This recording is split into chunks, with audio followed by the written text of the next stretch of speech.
আচ্ছা, আমি এখানে শহীদ মাসুম মিয়ার ফ্যামিলি মেম্বারদের দেখতে আসলাম, ওনার কবর জিয়ারত করলাম। তো আসলে বাংলাদেশে গত জুলাই আগস্টে যে গণ অভ্যুত্থানে যে যারা শহীদ হয়েছেন তাদের তাদের আসলে আত্মত্যাগের বিনিময়ে আসলে আমরা আজকে দায়িত্বে আছি। আমি আজকে একটি গভর্নমেন্টের মিনিস্ট্রিয়াল রোলে আছি। আর বাংলাদেশ দ্বিতীয়বারের মতো মুক্ত হয়েছে, স্বাধীন হয়েছে। তো আসলে আমি মনে করি যে আসলে আমাদের যেই ঋণ আছে শহীদদের প্রতি, এটা আসলে আমরা শোধ করতে পারবো না, কিন্তু আমরা তাদের সাথে সম্পর্কটা রক্ষা করতে পারি, তাদের পরিবারের সাথে সম্পর্কটা রক্ষা করতে পারি। তাদের যে স্পিরিট আছে, যে স্পিরিটের কারণে আওয়ামী লীগ সন্ত্রাসীরা তাকে, আমি শুনতে পেলাম ওনাকে হচ্ছে মেরে ফেলছে, লিঞ্চিং করে, মব লিঞ্চিং করে মেরে ফেলছে, সবাই মিলে একসাথে পিটিয়ে। তো আমার কাছে মনে হয়েছে যে এটা এইভাবে যে সন্ত্রাসী কায়দায় খুনগুলো হয়েছে এবং নিপীড়নগুলো হয়েছে, এবং আমাদের এখনো কয়েক হাজার আহত এখনো হাসপাতালে আছেন বিভিন্ন জায়গায়, তাদের সুস্থ হতে আরো সময় লাগবে, দীর্ঘ সময় লাগবে। তো আসলে এই যে এই আত্মত্যাগটা আসলে বাংলাদেশের রাজনৈতিক যে ভবিষ্যৎ, এই ভবিষ্যৎ নির্মাণের ক্ষেত্রে আমাদেরকে মনে রাখা উচিত যে এই আত্মত্যাগটা ছিল মূলত বাংলাদেশে নতুন একটা রাজনৈতিক বন্দোবস্তের জন্য, যাতে এই নিপীড়ন, এই অত্যাচারগুলো না থাকে, এবং রাজনৈতিক যে সংস্কৃতি আছে সেই সংস্কৃতিতে যাতে এই মারপিট, সন্ত্রাস, চাঁদাবাজি এগুলো না থাকে। তো শহীদদের এবং আহতদের আত্মত্যাগের এই যে চেতনা আছে, যে স্পিরিট আছে, এটাকে যাতে বাংলাদেশের জনগণ ধারণ করে, বিশেষ করে রাজনৈতিক দল এবং দলের নেতৃবৃন্দ ধারণ করে, এটা আমরা আশা রাখি। এবং আমরা জানি এই যারা শহীদ হয়েছেন, আহত হয়েছেন, এখানে যারা অপরাধী আছে তাদের বিচার কার্য শেষ করে যেতে পারি। পুরোটা হয়তো শেষ করা সম্ভব না বিচার কার্যের, আমাদের যে আদালত প্রক্রিয়া, আদালতে যে বিচার প্রক্রিয়া আছে, এই বিচার প্রক্রিয়াটা অনেক দীর্ঘসূত্রিতার। তো আমরা চেষ্টা করব ট্রাইব্যুনাল এবং আরো বিভিন্ন মাধ্যমে যেখানে যেখানে মামলা হয়েছে আমরা চেষ্টা করব মামলাগুলোকে চালিয়ে যাওয়ার, এবং শহীদ পরিবারগুলো যাতে হ্যাঁ, ঠিক আছে। নিয়ে আসি।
বিচার পায় নিশ্চিত করার চেষ্টা করব, এবং শহীদদের আকাঙ্ক্ষার যে বাংলাদেশ, সেটা নির্মাণের জন্য আমাদের বর্তমান অন্তর্বর্তীকালীন সরকার যে চেষ্টাগুলো চালিয়ে যাচ্ছে, আমরা মনে করি বাংলাদেশের জনগণ এটার সাথে আছে, এই স্পিরিটের সাথে আছে, এবং আমাদের সাথে আছেন।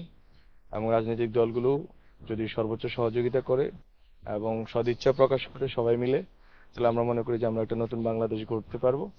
অন্তত পুরোটো কাজ না হলেও আমরা অন্তত ভিত্তিপ্রস্তরটা স্থাপন করে যেতে পারবো, এবং শহীদদের আত্মত্যাগের বিনিময়ে যে নতুন বাংলাদেশের স্বপ্ন, তারাও হয়তো দেখেছেন, মৃত্যুর পূর্বে হয়তো ভেবেছেন যে বাংলাদেশে ওনাদের আত্মত্যাগের বিনিময়ে হাসিনার বিদায় হবে এবং নতুন বাংলাদেশ হবে। আমরা মনে করি সেই স্বপ্নটা বাস্তবায়ন করে যাওয়াটাই আমাদের একমাত্র লক্ষ্য হওয়া উচিত। তো আমি আজকে ওনার কবর জিয়ারত করলাম, এবং আমি আশা রাখি যে বাংলাদেশে যেখানে যেখানে শহীদ ফ্যামিলি আছে তারা সুরক্ষিত থাকবেন, এবং তারা মানুষের সম্মান শ্রদ্ধার মধ্যে থাকবেন, এবং যারা আহতরা আছেন তারা দ্রুত সেরে উঠবেন, এবং বাংলাদেশ বিনির্মাণের ক্ষেত্রে তারা তাদের বুদ্ধি প্রজ্ঞা শক্তি দিয়ে ভূমিকা রাখবেন এবং আমরা বাংলাদেশের জনগণকে সাথে পাবো। আমাদের যে যতটুকু সময় আমরা আছি এতটুকুই বলার ছিল আজকে। নিউ ইয়র্ক টাইমসের রিপোর্ট থাকে নাকি? এটা তো নিউ ইয়র্ক টাইমসের রিপোর্টের আমাদের কাছে যেটা স্পষ্ট হচ্ছে যে বাংলাদেশে আসলে ওনারা বলতেছেন যে এখানে একটা চরমপন্থা বা উগ্রপন্থার সুযোগ তৈরি হয়েছে নতুন যে পরিস্থিতির কারণে, হাসিনা চলে যাওয়ার কারণে। কিন্তু আমরা মনে করি যে এটা সুযোগটা নিতে দেওয়া হবে না। এটা আমাদের সরকারের পক্ষ থেকে অবস্থান হচ্ছে এই সুযোগ কাউকে নিতে দেওয়া হবে না, বরং বাংলাদেশের যে গণতান্ত্রিক ব্যবস্থা আছে এই গণতান্ত্রিক ব্যবস্থা সুরক্ষা এবং গণতান্ত্রিক পদ্ধতিতে দেশ পরিচালনার ক্ষেত্রে আমরা খুবই বলিষ্ঠ ভূমিকা রাখবো এবং আমরা রেখেছিও বটে। এবং সামনে থেকে আমরা চেষ্টা করব বাংলাদেশে যাতে হচ্ছে যে কোনোভাবে উগ্রপন্থা, কোনো ধরনের উগ্রপন্থা, ধর্মীয় রাজনৈতিক কোন রকম উগ্রপন্থায় যাতে বাংলাদেশে মাথাচাড়া না দিতে পারে এবং বাংলাদেশকে যাতে আমরা একটা গণতান্ত্রিক যে রূপান্তরের ক্ষেত্রে ডক্টর মোহাম্মদ ইউনূসের নেতৃত্বে আমরা কাজ করছি এটা যাতে আমরা সাধন করে যেতে পারি এবং নির্বাচনের মাধ্যমে যথাসময়ে আমরা যাতে গণতান্ত্রিক একটা রূপান্তরে ভূমিকা রাখতে পারি, এটা হচ্ছে আমাদের একমাত্র চাওয়া। কোনোভাবেই উগ্রপন্থার অবস্থান বাংলাদেশে হবে না।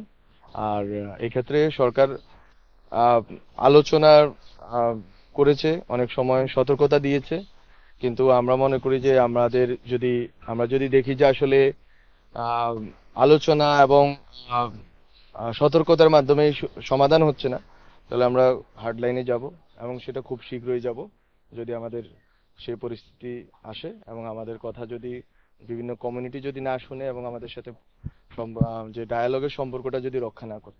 রাষ্ট্রের যেই সুযোগ অনেকেই পেয়েছেন, কিন্তু সুযোগের যদি সদ্ব্যবহার না করে যদি কেউ সুযোগের যদি দুর্ব্যবহার করেন এবং যদি সুযোগ কাজে লাগিয়ে যদি দেশকে অস্থিতিশীল করার চেষ্টা করেন, আমরা অবশ্যই হার্ড লাইনে যাব।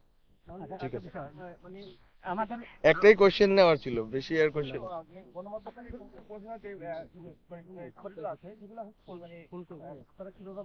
আর এর সাথে সেটা প্রশাসন কিন্তু খুব বঞ্চিত হয়। না, মফস্বল এবং ইয়া নিয়ে ওখানকার আপনাদের যে শহর অঞ্চলের এগুলো নিয়ে বিস্তৃত বর্ণনা আছে, লেখা আছে। মাত্র তো এটা আসলো যে সংস্কার যে কমিশনের পর্যালোচনা এবং তাদের প্রস্তাবনা। আমরা এটা স্টেক হোল্ডারদের সাথে বসে আমরা এটা আগাবো এবং আমরা যতদিন আছি এর ভিতরে আমরা চাইবো যে কিছু গুণগত সংস্কার করে যাওয়ার জন্য। আজকের জন্য এটা। ধন্যবাদ। মাইক্রোফোন গুলা নিয়ে নাও, মাইক্রোফোন গুলা।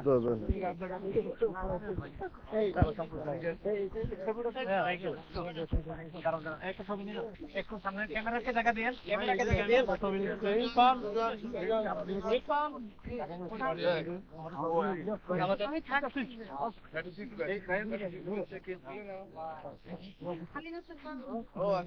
হ্যাঁ, এদিকে ফিরতে হবে। পিছনে ভাই একটু চাপ দিলে তো আমার পারছে ভাই, বড় করে ভাই, একটু বড় করে, একটু পিছু যান ভাইয়া, একটু বড় করে মোবাইলটা সরাই প্লিজ। ঠিক আছে,